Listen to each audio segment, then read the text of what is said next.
abbiamo voluto fare il flash mob, per altre città sarà davanti ad altre situazioni. Noi abbiamo questo gioiello che tutti ci vengono a vedere da tutto il mondo, che è la Casa del Mercante. Casa del Mercante proprio è tipico, rappresenta il commercio mantovano, vuole rappresentare la città di Mantova per questo settore. L'abbiamo acceso questo grande qua simbolico a nome dell'associazione. Poi abbiamo chiesto alle varie attività di accendere un piccolo lume o una candela comunque davanti al loro negozio per simboleggiare appunto questa situazione di emergenza economica, perché l'emergenza sanitaria non si discute, però l'emergenza economica purtroppo. E anche ai nostri clienti, amici mantovani che vogliono bene alla loro città, accendere anche una candela sulla finestra di casa, sul balcone, postare questa candela al numero di telefono di WhatsApp che abbiamo dato e faremo un collage per dire che anche Mantova comunque c'è, come altre città hanno fatto altre iniziative più o meno forti. È una forma di protesta pacifica, nel senso che noi comunque ci siamo. Non è perché una sala cinesca è giù, dietro non ci sia della gente. Dietro ci sono delle famiglie che rischiano di non vedersi più un posto di lavoro.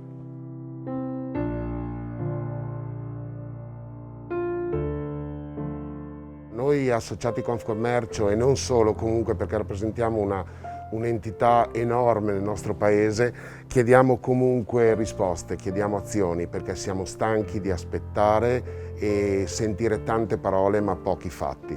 Le istituzioni ci stanno abbandonando, le istituzioni non si rendono conto, ma vogliono far finta di niente, forse che almeno un 25% delle attività della micro, piccola e media impresa crolleranno, non riapriranno più, perché comunque non si riesce più a sostenere una chiusura così a lungo. Con cognizione, con responsabilità si può ripartire, piano, con calma, come sarà, ma ripartire, seguendo le regole, come sarà, ma ripartire. Voglio cogliere l'occasione per ringraziare comunque il Comune di Mantova, perché comunque è stata in questo momento l'unica istituzione che fattivamente ci è venuta incontro, con delle cose che non era obbligato, il sindaco non era e la giunta, ovviamente l'amministrazione, non erano obbligati a darci, a concederci, però hanno capito la situazione, hanno capito che il commercio di Mantova è molto importante per una cittadina come questa, che è una piccola cittadina, dove i negozi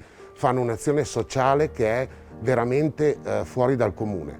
Quindi ringrazio il Comune di Mantova sicuramente, perché Tari, COSAP, Tasi, IMU, cioè tutti i vari aggiustamenti che sono stati fatti su questi tributi sono molto importanti per noi, perché quando ricominceremo con tanta voglia, ma senza la certezza, perché comunque i dati ovviamente dei sondaggi, degli studi non sono così rosei. Però ricominceremo, vogliamo ricominciare in sicurezza, ci stiamo già premunendo, però fin per carità, ci sono persone che sono preposte a queste cose, quindi noi aspettiamo che queste persone vengano e ci dicano cosa veramente dobbiamo fare.